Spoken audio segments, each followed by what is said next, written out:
সংস্কার একটা ঐক্যমত্য হিসেবেই অভ্যুত্থানের মধ্যে দিয়ে হাজির হয়েছে।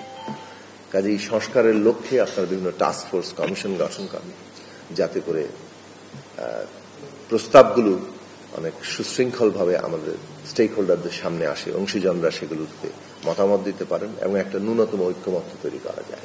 বাংলাদেশে একটি গণতান্ত্রিক রাষ্ট্র ব্যবস্থা প্রতিষ্ঠা এবং বাংলাদেশের সকল জনগণের, বিশেষত সংখ্যাগরিষ্ঠ এই দেশের যারা মেহনতি মানুষ, তাদের জন্য নাগরিক মর্যাদা এবং অধিকারের সমন্বিত একটি রাষ্ট্র ব্যবস্থা, একটা অর্থনৈতিক ব্যবস্থা, একটা সামাজিক সাংস্কৃতিক ব্যবস্থা গড়ে তোলার জন্য লড়াই করছে।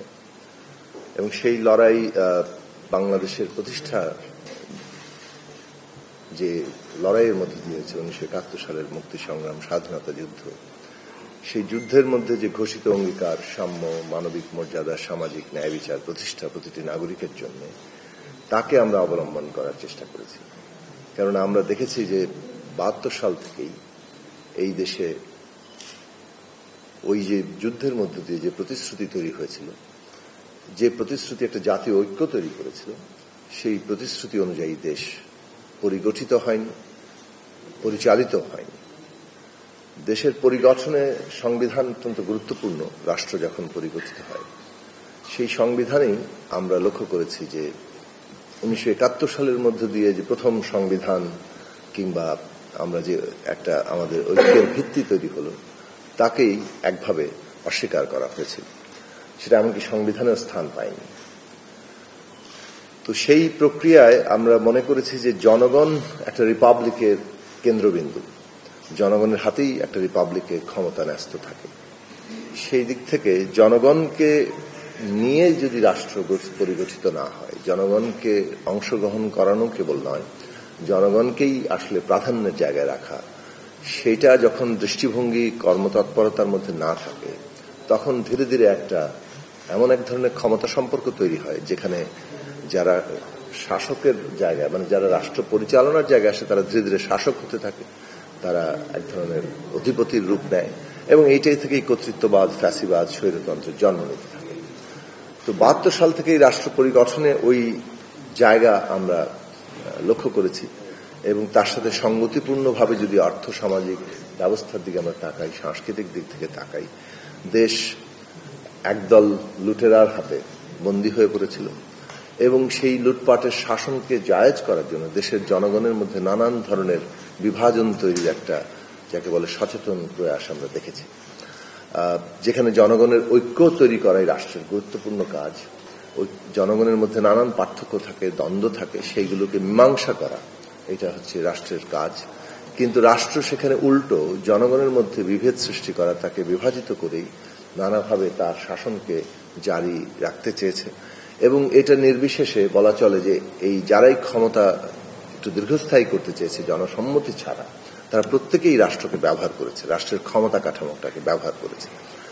এবং এই রাষ্ট্রের ক্ষমতা কাঠামো যেহেতু স্বৈরতান্ত্রিক, শুরু থেকেই সমস্ত ক্ষমতা একজন ব্যক্তির হাতে কেন্দ্রীভূত করা হয়েছে, কোনো জবাবদিহিতার জায়গা রাখা হয়নি, প্রতিষ্ঠানের মধ্যে কোনো গড়ে ওঠেনি ঠিকমতো।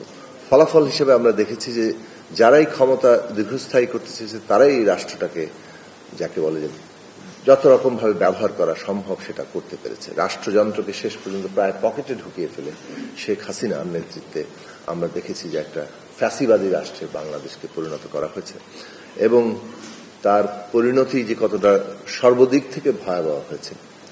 আমরা অর্থনৈতিক দিকে লুণ্ঠনের কাহিনী শুনেছি। $234 বিলিয়ন পাচার হয়ে গেছে, যেখানে $460 বিলিয়ন অর্থনীতির কথা বলা হয়, যদিও সেটাও বাড়তি হিসেবে দেখানো হয়। আমরা দেখেছি কিভাবে মানুষে মানুষে বিভাজন তৈরি করে একটা ভয়ঙ্কর সামাজিক পর্যায়ে একটা সংকটের জন্ম দেওয়া হয়েছে এবং সর্বশেষ রাজনৈতিকভাবে তাদের যে শাসন, সেইটাতে গুম, খুন, মানুষের সমস্ত অধিকার হরণ এবং বিরোধী দলকে মানে অবিশ্বাস্য নির্যাতন, লক্ষ লক্ষ মামলা, প্রায় লক্ষ লক্ষ কর্মীদের বিরুদ্ধে, এবং সর্বশেষে জুলাই আগস্টে যে ভয়ঙ্কর নির্বিচার হত্যাকাণ্ড। একটা দেশের শাসক হিসেবে থেকে এবং একটা ঐতিহ্যবাহী দল তারও নেতৃত্ব দিয়ে কিভাবে ক্ষমতা রক্ষার জন্য নিজের দেশের মানুষকে, তার সন্তানদেরকে নির্বিচারে হত্যার নির্দেশ দিয়েছে। এই যে পরিণতিটা, এই পরিণতিটার আমরা লক্ষ্য করেছি। আমাদের দেশের মানুষ আগেও যেমন প্রাণ দিয়ে তার ভাষার অধিকার থেকে শুরু করে গণতান্ত্রিক অধিকারের জন্য লড়াই করেছেন।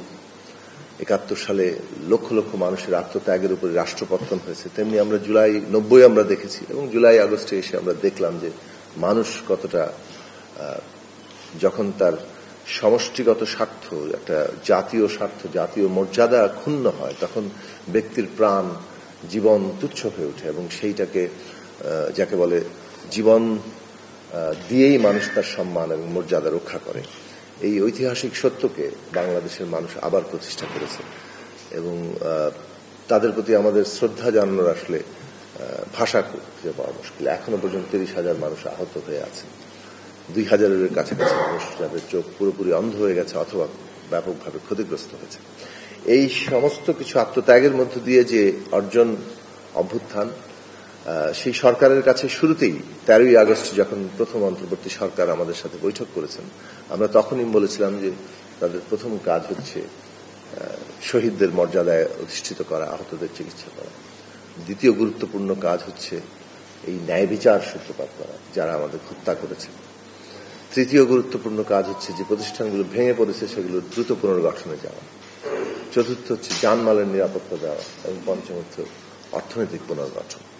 কিন্তু এই কাজগুলোর পাশাপাশি আরেকটি গুরুত্বপূর্ণ কাজ হচ্ছে এই দেশে এই অভ্যুত্থানের মধ্যে দিয়ে মানুষের যে আকাঙ্ক্ষা তৈরি হয়েছিল যে একটা গণতান্ত্রিক রাষ্ট্র হবে, একটা ফ্যাসিস্ট বন্দোবস্তের বদলে নতুন একটা গণতান্ত্রিক রাজনৈতিক বন্দোবস্ত তৈরি করা যাবে, সেইখানে সংস্কার একটা ঐক্যমত্য হিসেবে অভ্যুত্থানের মধ্যে দিয়ে হাজির হয়েছে। কাজে এই সংস্কারের লক্ষ্যে আপনার বিভিন্ন টাস্ক ফোর্স, কমিশন গঠন করেন, যাতে করে প্রস্তাবগুলো অনেক সুশৃঙ্খলভাবে আমাদের স্টেক হোল্ডারদের সামনে আসে, অংশীজনরা সেগুলোতে মতামত দিতে পারেন, এবং একটা ন্যূনতম ঐক্যমত্য তৈরি করা যায়। আজকে আমাদের দলের জন্য, আমাদের নিজেদের জন্য এটা অত্যন্ত আনন্দের ব্যাপার যে অত্যন্ত সফলভাবে আমরা বলবো যে বিভিন্ন কমিশন তাদের প্রস্তাব জনগণের মতামত, রাজনৈতিক দল, বিভিন্ন সংগঠনের যথাসম্ভব মতামতের ভিত্তিতে তারা যেগুলোকে আলোচনাযোগ্য মনে করেছেন সেগুলোকে রিপোর্ট আকারে তৈরি করেছেন, স্টেক হোল্ডারদেরকে তারা দিচ্ছেন, এবং সবাই তাদের মতামত দিয়ে একটা ন্যূনতম জাতীয় ঐক্যমত্য তৈরি, একটা জাতীয় সনদ তৈরির কাজে আছেন। এবং আমি আপনাদের আবারও ধন্যবাদ জানাই যে আপনারা একটা ঐতিহাসিক কাজটাকে ফ্যাসিলিটেট করছেন, এগিয়ে নিয়ে যাচ্ছেন এবং নেতৃত্ব দিচ্ছেন। আমরা এর অংশীদার হতে পেরে আমরাও নিজেদেরকে এই দেশের নাগরিক হিসেবে, এই দেশের অংশ হিসেবে আমরা নিজেদের গর্বিত বোধ করছি। আমরা আবারও আপনাদেরকে ধন্যবাদ জানাই আমাদেরকে আমন্ত্রণ করার জন্য। আমরা আমাদের যে মতামত সেটা ইতিমধ্যে লিখিতভাবে দিয়েছি, আরও বিস্তারিতভাবে বিশেষত পদ্ধতিগত প্রশ্নে আমাদের যে মতামত সেটা আমরা দেব। আমরা মনে করি যে এইটা শেষ একটা লাইন বলে আমি শেষ করি যে জাতীয় যেভাবে যে পদ্ধতিতে এটা সমাধান আমরা মনে করি যে যতগুলো প্রস্তাব এসছে সেখানে স্টেক হোল্ডারদের ঐক্যমত্য যেগুলোতে তৈরি হবে সেটাই জাতীয় সনদ এবং একটা জুলাই সনদ আকারে হাজির হবে। যেসব বিষয়ে দ্বিমত আছে সেগুলো সমাধানের রাস্তা কি, এই পদ্ধতি নিয়ে আমরা ভেবেছি।